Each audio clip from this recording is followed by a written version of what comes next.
భగవంతుడికి కొబ్బరికాయ ఎందుకు కొడుతున్నామయ్యా అంటే, నీళ్ళ గురించి అని చెప్పని ఒక ఆయన చెబుతుండు. నీళ్ళ గురించి కాదు. మనలో ఉన్న హాము అనేది ఒక పెంకులాగా పేరుకొని, అది భగవంతుడి కాడికి పోవటంతోనే ఒక టెంకలాగా పగిలి, మనలో ఉన్న హామం అంతా కూడా ఒక టెంకలాగా పగిలిపోయి, లోనుండా ఆ తెల్లగనే కొబ్బెర నా మనసంతా స్వామి ఇదిగో ఇలా తెల్లగుంది. నాలో హామంతా కూడా ఒక పెంకులాగా పగిలిపోయింది అని చెప్పని చూపియటానికి కొట్టేదే కొబ్బరికాయ. కనుక కొబ్బరికాయని ఎందుకు కొడతండ్రు?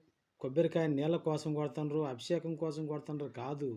మనలో ఉన్న చెడు గుణం అంతా కూడా ఒక పెంకులాగా పేరుకొని, ఆ పెంకు ఎప్పుడైతే పగిలి, ఆ తెల్లగా అనే కొబ్బరి మనకి పరిమళిస్తుందో, అది మనలో ఉన్న హావం మొత్తం కూడా పోయి, మన మనసంతా కూడా అలా తెల్లగా అయింది. భగవంతుడా మమ్మల్ని ఏ రకంగా కానీ కాపాడు అని చెప్పని చెప్పటానికి కొట్టేదే కొబ్బరికాయ. కనుక కొబ్బరికాయ అందరూ కొట్టాల్సిందే, అన్ని దేవుళ్ళు కొట్టాల్సిందే. అందరూ కూడా హాము అనే పెంకుని పగలగొట్టాల్సింది కాబట్టి ఈ కొబ్బరికాయను కొడతాం జరుగుతుంది.